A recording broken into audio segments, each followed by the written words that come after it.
I played as the most ignored nation in EU4. These are the Siberian miners. They have no unique mechanics aside from migrating, which they can do one province at a time every 5 years, and that's it. Much like most people watching this, there's basically no reason for them to exist. But much like you, exist they do, and so I had to try playing as one. I picked this one, the Chauvinists. All Siberians can reform into an actual state, including a horde. So my plan was to roleplay as an extreme horde. We want to be stacking cavalry combat ability like a fat kid with pancakes, along with anything else horde related as we get both aristocratic ideas and horde ideas. Basically, if it's to do with cavalry, we want it. But you know what the most horde thing possible is? Subjugating Russia. So here's the plan. First, we need to actually migrate to Russia, then reform into a horde, and then burn Russia down. Simple, right? Well, there's a few issues with this. The first is that we can't actually migrate anywhere at the start of the game, because I've picked the worst possible nation. The second, Russia is over here, meaning it's going to take us around 60 years to get there, at which point they'll be technologically superior and stronger than us. That's FutureLate's problem, so let's get cracking.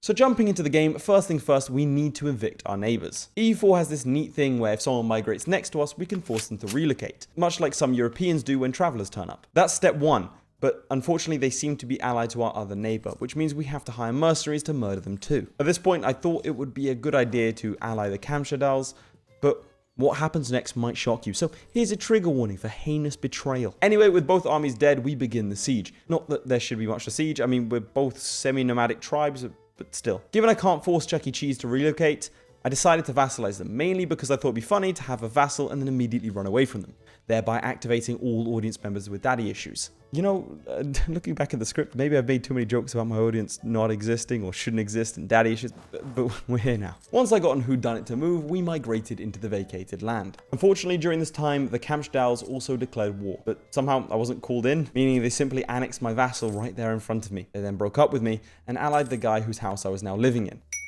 There's a joke here somewhere about a broken home, but I feel like I've had to go at the audience too much. This is a problem, as I'm now effectively boxed in, meaning I'm going to have to fight both of these nations to continue down our path of migration. Given there's nothing else to do as a Siberian tribe, I kind of just waited out the truce and then fight both of them I did. I'm not sure where a Siberian tribe is getting loans from, but with a loan size of a single ducat, I spammed as many loans as I could, which resulted in a dicey victory and an immediate bankruptcy. So, to recap, thus far we've been betrayed, failed to get a vassal, evicted a nation twice, and gone bankrupt. You know, in case you were keeping count. We haven't even gotten to the curse stuff yet. On the bright side, this now meant that our way to Russia was cleared, so we could migrate every 5 years on the dot. It was only at this point in the recording I realized what a terrible mistake this video was, as it meant that the next 50 years would mean moving only 10 provinces.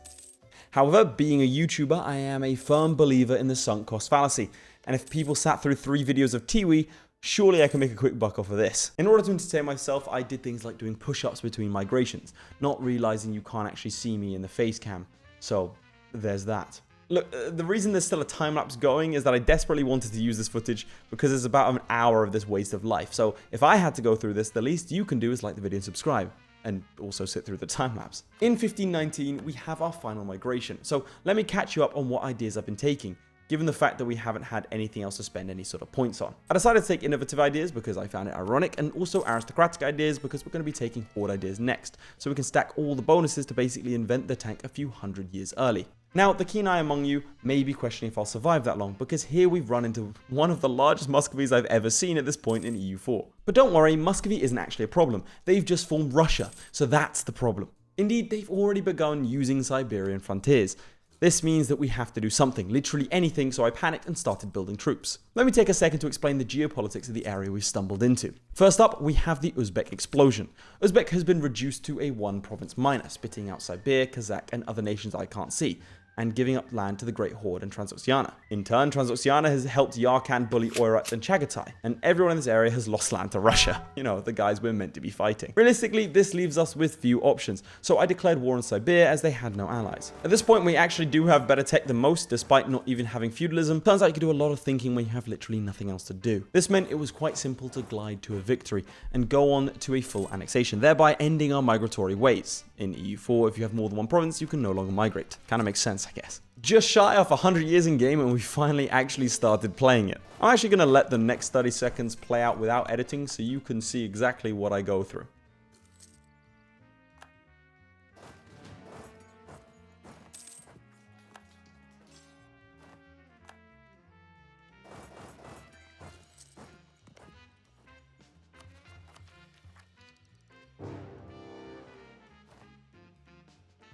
That's right, Russia seemed to take exception to the success and declared war on us.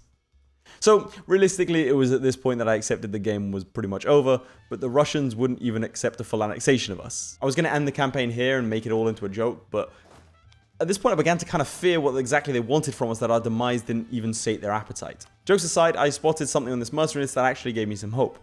That being a 4-siege general. See, here's the thing about wars against the AI in EU4. If you can out-siege them, you can usually fight to a standstill, because the AI really doesn't like it if you take their capital. So they'll look to leave the war even if you holding their capital basically means nothing strategically. We have a few factors in our favor in this war besides this. The first is that our national ideas are actually geared for this kind of war, with attrition for enemies and fort defense. The second is, unbeknownst to me, the Russians had just finished a hefty war with the Commonwealth, thus leaving them weaker than they actually should be. Given all this, we marched to Moscow, and you can see how well the siege general does his job. The downside here is that the Russians have sieged almost all of our land, barring our capital. But whilst it's worth a bunch of war score because of the war goal, it's almost worthless to me personally and can easily be taken back, so it's not really that consequential. Given how embarrassing it is to lose your capital to a bunch of Siberian snow eaters, the Russians immediately go to siege their capital back, leaving us free to siege another fort as well as pick off some straggling armies. These two sieges gave us a bunch of war score as well as defending the war goal. I didn't want to push my luck, so I spread out our troops to squeeze as much war score out of Russia as possible. This meant in the year of our Lord 1527, we took 3 provinces from Russia, war reparations, and a bunch of money. Of particular note is the Mountains province with the fort and the gold mine, making it one of the best possible provinces for us at this point in the game. Not in general, not to anyone else, but just to us, given our playstyle. With the Russians turned away, it was time to enact phase 2 of the plan I started with the Siberia War, that being a war against Uzbek in order to vassalize them. See, in EU4, whenever you see a formerly large nation reduced to a fraction of its power, you should immediately vassalize it and build it back up so you get all of the benefit without the cost. A former acquaintance of mine used to say that about the men she dated, so take that how you will. This was a rather simple war, leaving us with not much else to do but wait.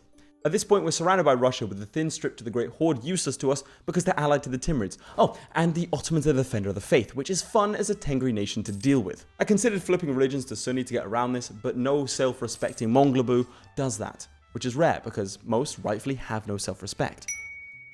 In the meantime, the Russians declared a war against Yarkand, Transoxiana, and some friends, which you should keep an eye on because it goes really, really badly for them and might just give us an opening. And by might, I mean it does, because as soon as the truce is up, we're at war against Russia again. But this time they have 0 manpower, high war exhaustion, and we still have a 4-siege general and a mountain fort. Now, I wish I could show you footage of a masterful war with cunning maneuvers, but truth be told, this is a kind of easy war. The reason for this is Russia had low stability, and that aforementioned war drove up the war exhaustion so much, it led to mass uprisings across the country. To prove that this is the easiest kind of war to fight, simply go outside and wait until 2 people are fighting on the street. Then simply pick a side and assault the other person, and you'll see for yourself. It's even easier against children. Anyway, by running our usual strategy of rushing forts, we again rack up a good amount of war score. The problem is that those rebels rising up are starting to fight us as well as the Russians. This is like if those children you were fighting earlier actually had hands, and you started to lose. What you do is do what I do and simply take your winnings and leave. In that case, it's any loose change on the ground, and in EU4, it's some ducats and some land. So, quick disclaimer, that was a joke. Do not fight people, but do fight Oirat while they're getting dunked on by the Ming. Given that we're in good shape and they aren't, I thought it'd be easy enough to get Uzbek their land back, and I was right. By bravely letting the Ming do everything, we just had to wait for them to peace out. After this, I fancied a conflict in the Caspian against the Great Horde with no friends, something I've been waiting for this entire time. And with that, we have some of the worst borders I've ever seen. Now, at this point, I'd seen that France was a loyal junior partner of the Commonwealth, and so I gave into my curiosity and turned off Terra Incognita to see the chaos myself. And well, I'll let Laith at the time react to it. So,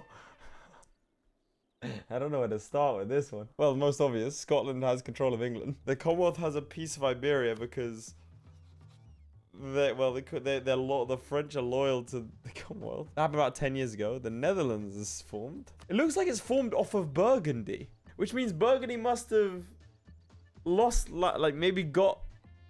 They didn't get the inheritance, as in like they were independent, lost their land to the French over here, and they were forced up here? Oh, that is weird. Ottomans have not done too much expansioning into Europe. Okay. Spanish Italy's going strong. Venice having a good game. Tunis is somewhat in West Africa. This is a horrible game. Scotland's a great power. Oh man, what a weird 100 years that was. Anyway, chaps, you want to see the adventures of Chavchaveni? As we seek to dominate the steppes from and maybe return home, then let me know in the comments down below. Otherwise, chaps, make sure to like the video and subscribe. And I'll see you next time. Goodbye. Huge shout out to my Patreons. Most importantly, Redguard76, Lewis Wright, Ryan B, Atreides, Blenderman, Crilly, Ghostwolf, Jadeout52, Sjalmi, Luque, Matthew McHugh, Mike473, Mikey Lewis, Original, ShadowSinger, and Tom. Your support means a lot, guys. Whilst you're here, why not watch another video? I mean, it's right there. Just click on it.